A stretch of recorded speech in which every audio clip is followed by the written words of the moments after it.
Vou falar então um pouquinho sobre diarreia crônica, lembrando que os principais fatores da diarreia crônica na infância é a intolerância à lactose e a alergia à proteína do leite de vaca.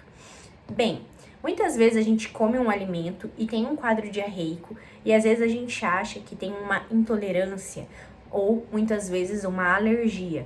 O que a gente vai observar é que existem diferentes formas do nosso organismo reagir àquele alimento e eu vou definir então as reações alimentares.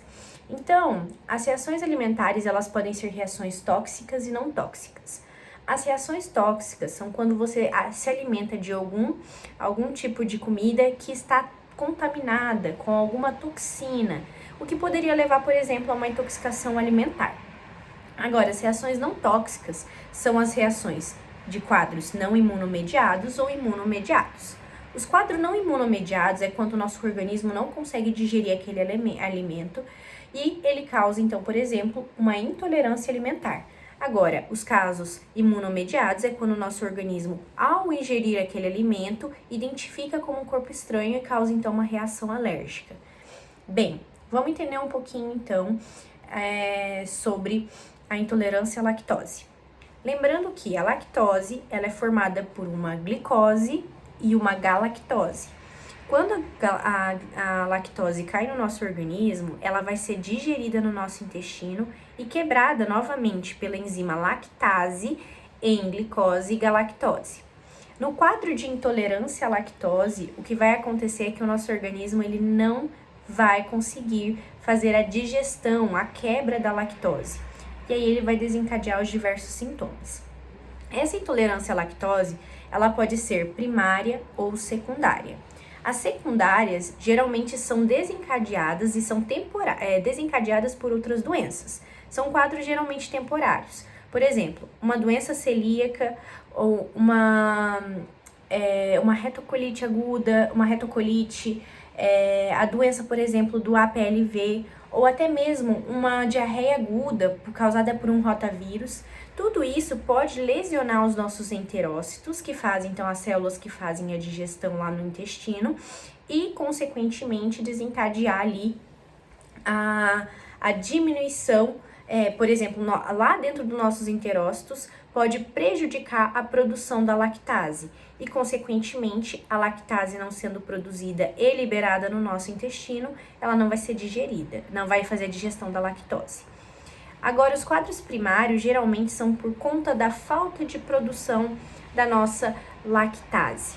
Então, os quadros primários, eles podem ser congênitos, por exemplo, a minha própria genética produz menos lactase e, consequentemente, eu consigo digerir menos lactose, ou pode ser adquirido, o que nós chamamos de hipolactasia do adulto. Basicamente, quando a gente vai crescendo, o bebê ele se alimenta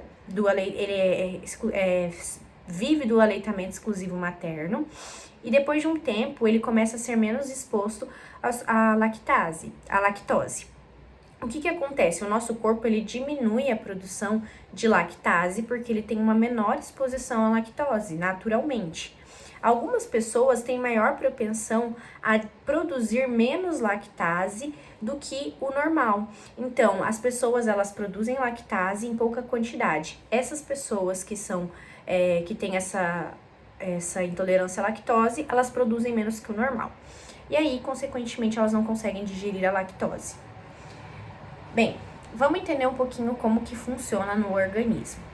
Então, basicamente, a gente vai ingerir a lactose e a lactose lá no nosso intestino, ela não vai ser digerida. A partir do momento que ela não é digerida, ela vai ser fermentada pelas bactérias intestinais. E lá nas bactérias intestinais, elas vão produzir algumas substâncias a partir dessa lactose fermentada, o hidrogênio e alguns ácidos. Essas substâncias são responsáveis pela clínica da intolerância à lactose. Por exemplo, o hidrogênio, é um gás e ele vai se acumular no nosso intestino, então ele vai causar a distensão abdominal e ao mesmo tempo o aumento da flatulência, porque vai aumentar a produção de hidrogênio mais do que o normal. E os ácidos produzidos vão acabar irritando a mucosa anal e vão causar então uma hiperemia hiperianal. Então vai ficar inflamada, vermelhada. Outra situação que acontece é a diarreia.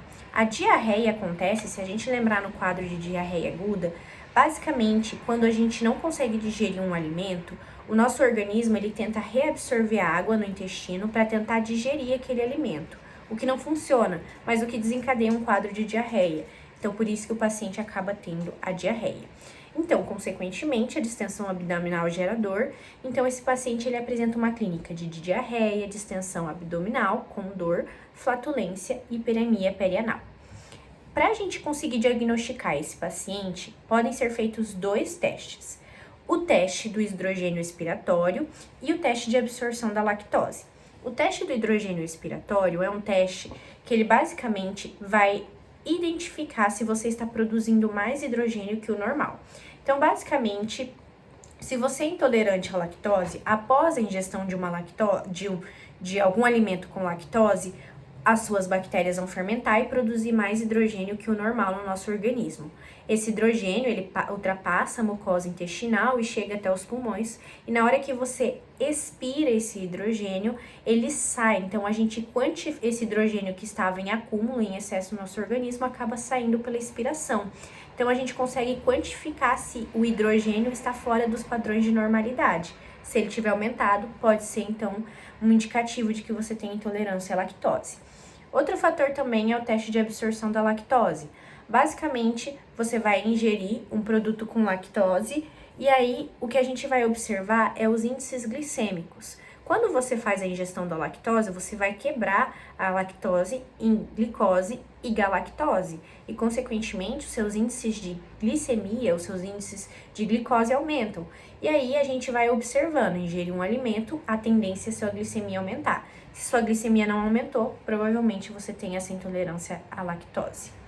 Bem, o tratamento é feito com a enzima lactase. Toda vez antes de você fazer a ingestão de um alimento com lactose, você ingere essa enzima que vai fazer a função da lactase que você tem em falta no organismo. Bem, falando agora um pouquinho da alergia da proteína do leite de vaca, chamada APLV. Existem alguns mecanismos que essa alergia à proteína de vaca pode se manifestar. Então, os mecanismos mediados por IgE. Então, basicamente, você se alimenta da proteína do leite, você se alimenta com aquele leite de vaca e ele não vai gerar, por exemplo, a intolerância à lactose, ele vai gerar um quadro de alergia.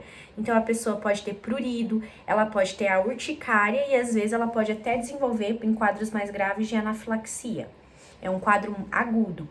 Existe um misto, que vai gerar, então, ao entrar em contato, você vai ter desordens relacionadas por mediadores de IgE e não mediados por IgE, tá? Então, como, por exemplo, desordens eosinofílicas. Então, a gente vai produzir um aumento de eosinófilos. E existe os quadros não mediados por IgE. Os quadros não mediados por IgE, onde a gente não vai ter uma reação alérgica, seria a proctite, a enterocolite e FPIs. Uma coisa muito importante da gente salientar aqui é que os quadros mediados por IgE, eles são quadros agudos, e os quadros não mediados por IgE, eles são quadros crônicos, insidiosos.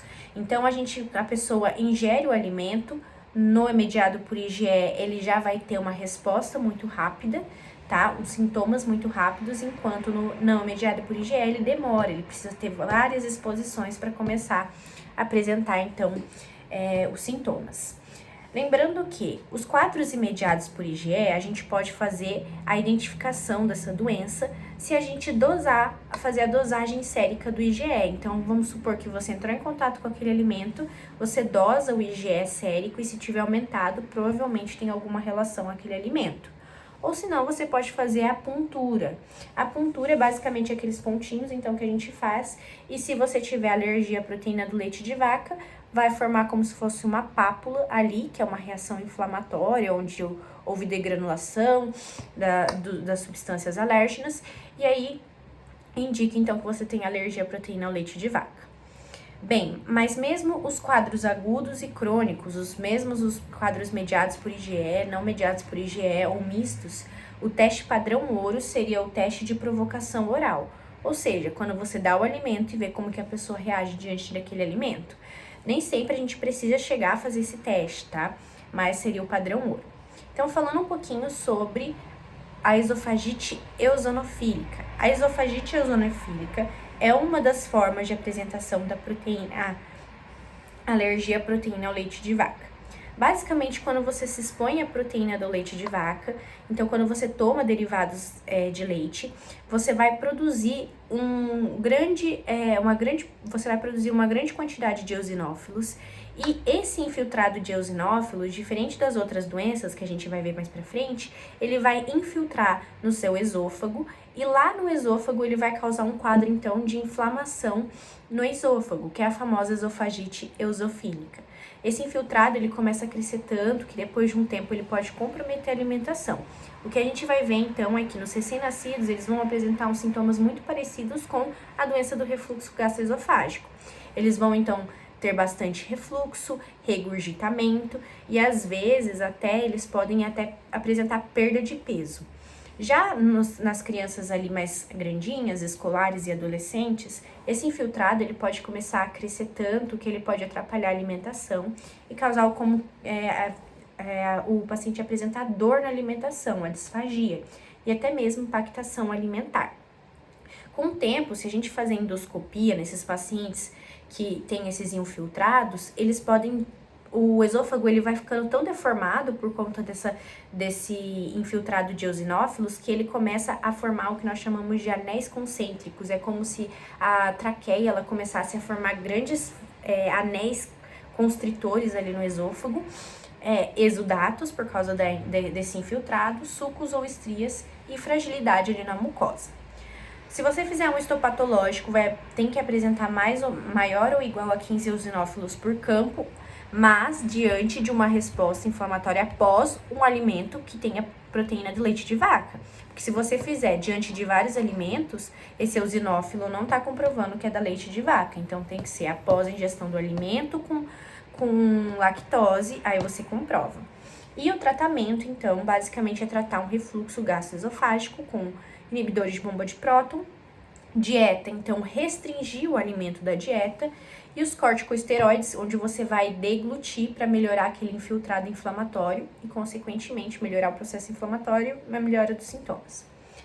Bem, agora falando um pouquinho sobre as outras doenças, nós temos então a proctocolite e a enterocolite. A proctocolite, geralmente, ela acontece mesmo com o paciente em aleitamento materno exclusivo. Basicamente, quando a mãe está fazendo aleitamento, se ela estiver fazendo ingestão de leite, por exemplo, alguns derivados do leite que ela ingere podem ser passados pelo leite materno. E esse bebê, ao ter contato com esses derivados, ele pode apresentar essa alergia à proteína do leite, na forma de proctocolite. Basicamente, esse bebê ele vai apresentar uma reação inflamatória ali no cólon, basicamente, e vai apresentar sangue nas fezes, muitas vezes até muco nas fezes, mas o bebê é uma criança ela está bem clinicamente, então o único sintoma dela é esse. Já o paciente com enterocolite, a gente vai ver que essa criança, ela teve contato com leite materno, com leite de vaca, e ao ter contato com leite de vaca, ela começou a apresentar essa diarreia crônica. E aí, além disso, ela tem um déficit do crescimento, porque ela não está absorvendo alguns nutrientes necessários, então ela acaba não tendo nutrientes para desenvolver o crescimento. Como que a gente vai fazer o tratamento, tá? Lembrando que a alergia à proteína ao leite de vaca não é um diagnóstico eterno, então, com o tempo, a gente pode fazer o teste de provocação oral. Então, dali 1, 2 anos, aos poucos, a gente pode ir testando essa criança para ver que se ela criou uma certa tolerância. Além disso, para a gente tratar, então, a proctocolite, a gente vai, então, simplesmente falar para a mãe parar de tomar os derivados de leite de vaca e ver se essa criança apresenta uma boa resposta. Se ela apresentar uma boa resposta, provavelmente era isso, né? E a gente vai tratar. Então, suspender o leite de vaca da dieta materna. Agora, na enterocolite, o bebê, por exemplo... a enterocolite é muito comum em crianças que fazem o uso da fórmula infantil, porque elas estão tendo um acesso, então, estão tendo um contato direto com leite de vaca. E aí, o que acontece? Ela vai, então, estar exposta e aí, consequentemente, ela vai começar a desenvolver o quadro da alergia à proteína ao leite de vaca. As crianças com enterocolite, a gente vai, então, suspender a fórmula a fórmula infantil, a fórmula normal, e a gente vai passar a administrar uma fórmula que é chamada extensamente hidrolisada. Na fotinho a gente vê ali, então uma fórmula que seria com a lactose grande, a gente diminui a lactose, basicamente é como se fosse outra substância e o corpo não identifica de forma correta. Agora, se ele não apresentar melhora, a gente vai ter que dar só os aminoácidos separados. Então, em último caso, a gente vai dar essa fórmula aqui só de aminoácidos. E existe a última situação, que é a FPAS, que basicamente é uma intolerância a alimentos, uma intolerância causando uma enterocolite induzida pela proteína alimentar. Então, basicamente, essa criança após ingerir algum alimento, e não necessariamente precisa ser só sobre lactose, mas pode ser camarão ou outros alimentos. Ela ingeriu aquele alimento, ela não vai ter uma resposta momentânea, mas dali 1 a 3 horas ela começa a apresentar um quadro, por exemplo, de náuseas, vômitos e às vezes em quadros mais graves até de choque, tá? Então, assim, esse paciente ele apresenta um quadro alérgico e uma reação, né?